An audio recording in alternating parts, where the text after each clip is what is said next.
this morning. I am okay. I'm just ready to do another video and for something that caught my attention. And since it caught my attention, I figured that I'd go ahead and talk about it.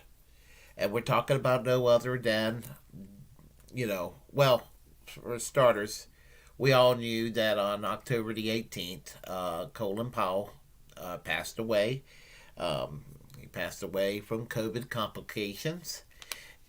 Also, Parkinson's disease, I'm finding out. And don't know the name of the blood disorder, but he had a blood cancer. So, he's no longer with us. And before I go into what I'm going to go into, some people are saying, "Well, that proves that the vaccine don't work." The man was fucking 84 years old. He had COVID and he had other complications. And when you're 84 years old, things are going to happen to complicate your health. And so, yeah, at 84, vaccine's not going to work the way it needs to. Okay. But anyhow, October 18th, Colin Powell died. And as I said, I made the video recently commenting on Colin Powell, on his death, and my words and utterance remain the same.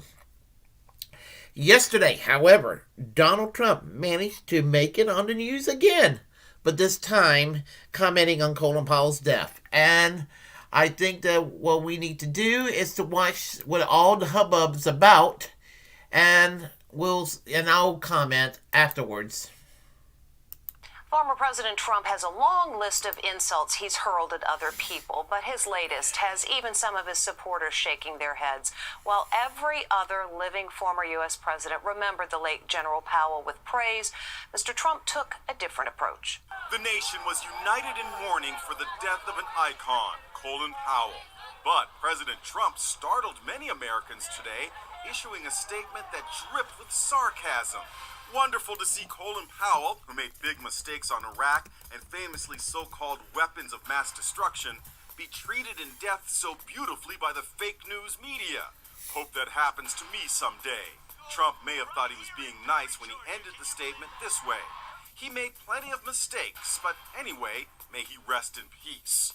The reaction was swift. I don't even want to dignify that statement about Colin Powell, who is an American hero. And here's Colin Powell just 3 weeks before he died. Without further ado, I would like to say good morning, Dad. This is a great pleasure to see my daughter here, getting ready to interrogate me. Powell was interviewed by his daughter Linda for his beloved alma mater, the City College of New York. He choked up talking about interacting with students, many of whom come from humble backgrounds like his in the Bronx. Okay, each of you tell me where you're from, where your parents are from. Each one of them did that. They reminded you of yourself. And Powell's death really hit home for this man. His name is Tony Maggart. 3 years ago, Tony saw a driver with a flat tire on a busy Washington, D.C. highway and stopped to lend a hand. Why did you pull over when you saw him on the side of the road? I said, hey, here's somebody, they don't look young. Let me just jump out and help them out. It just seemed like the right thing to do, I guess. He only realized later it was America's most famous soldier statesman. After the incident, Powell went on Facebook and laid tribute to Tony, who lost a leg while serving in Afghanistan. You touched my soul and reminded me about what this country is all about and why it is so great. Let's stop screaming at each other. Let's just take care of each other. You made my day. That whole experience truly changed my life. The two men became pals. They even went to dinner with their spouses. Him and I talked on the anniversary of the tire changing event, and that's what really kind of breaks my heart is January will come around and I won't be able to give him a call this year. What a great story. In his final interview, General Powell said he didn't want people to feel sorry for him, despite the fact that he was fighting both multiple myeloma, blood cancer, and Parkinson's disease. Okay, Inside Edition. Enough of that. Well, first, I want to talk about the bearded man, Tony Margaret, I believe that was his name, who helped Colin Powell with that flat tire on the highway, which was it was a pretty nice, decent thing to do. But the thing about it is that Tony is a war veteran without a leg, and this is due to people like Colin Powell.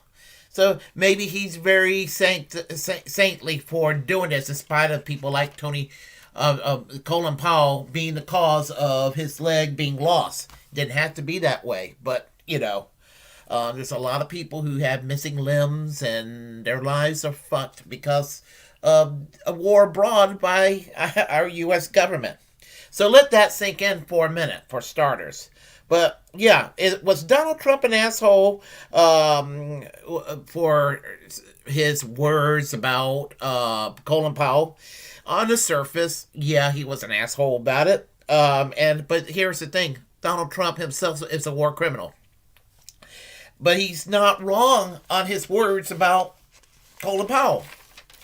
In spite of Colin Powell being kind of a seemingly pleasant guy, Donald Trump's words were not wrong, objectively. The only thing that Donald Trump is a hypocrite. Because, while he campaigned against war in the year 2016, and a lot of never-Trumpers didn't vote for Donald Trump in 2016 because he was not Bush and Cheney enough on foreign policy. And for a lot of them, that's what it was all about.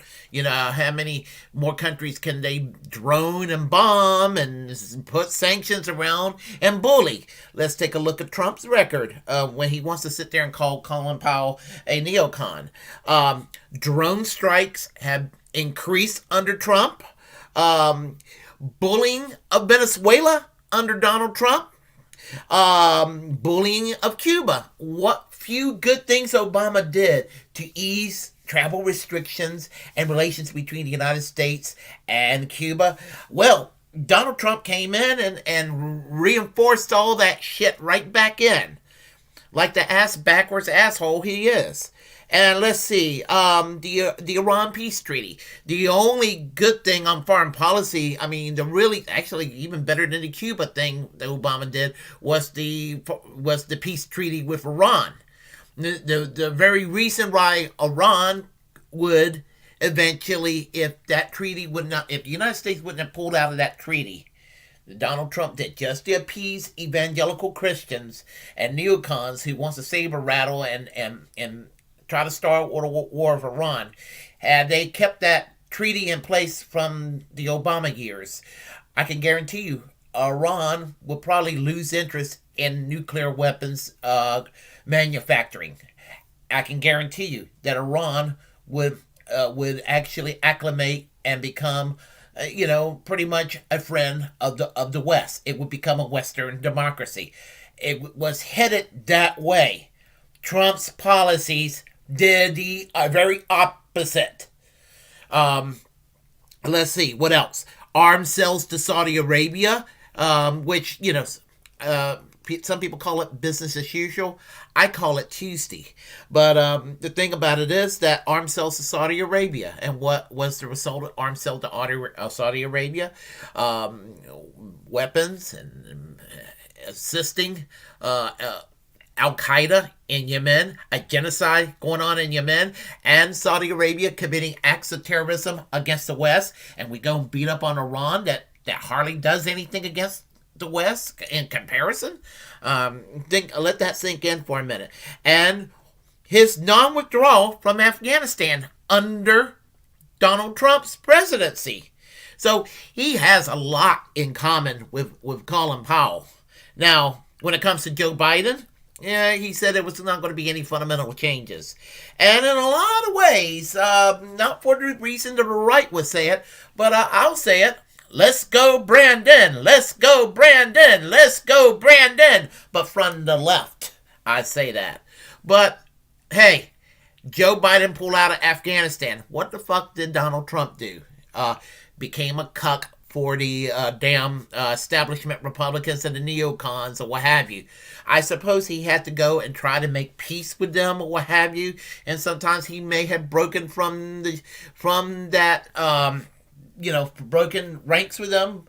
I mean, when I hear people like Dick Cheney being interviewed during the Trump years, his problem was that Trump was not, saber rattling enough. And, so what does that tell you about the Republican Party? Because I saw Donald Trump and I saw, pretty much another standard neoconservative presidency. Democratic presidencies, Republican presidencies, usually, as a general rule, a lot of foreign policy neoconservatism. So that's where I stand. And the thing about it is, Donald Trump is being a troll. We all know he's a troll.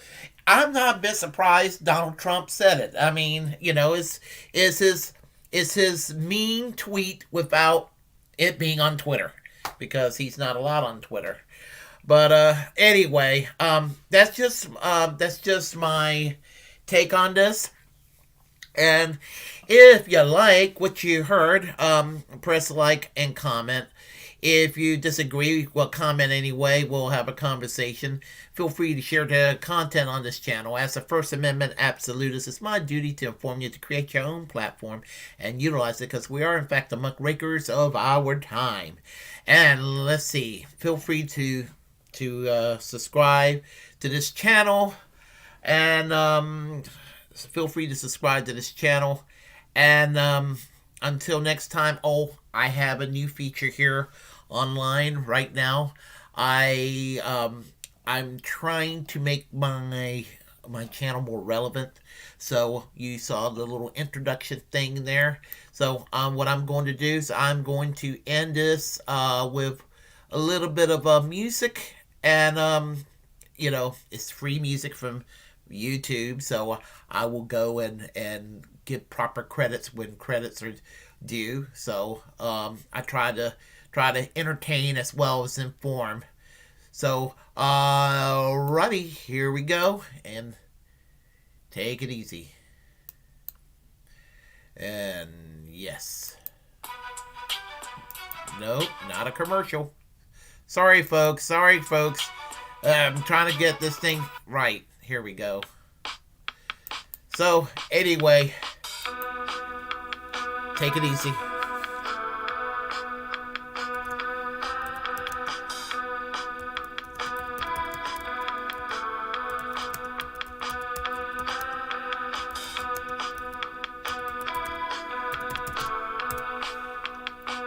Let me also give a shout out to Radical Leftist Agenda. It's always great seeing you here on the chat line. Good morning, Les Bones. Always great seeing you too. Good morning. Who knows, maybe I might do another video today. I got off work early. Went to Denny's. Had a late dinner / early breakfast. Decided to make a video.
Okay, everyone, I will see you all later. I love you all dearly. Bye-bye.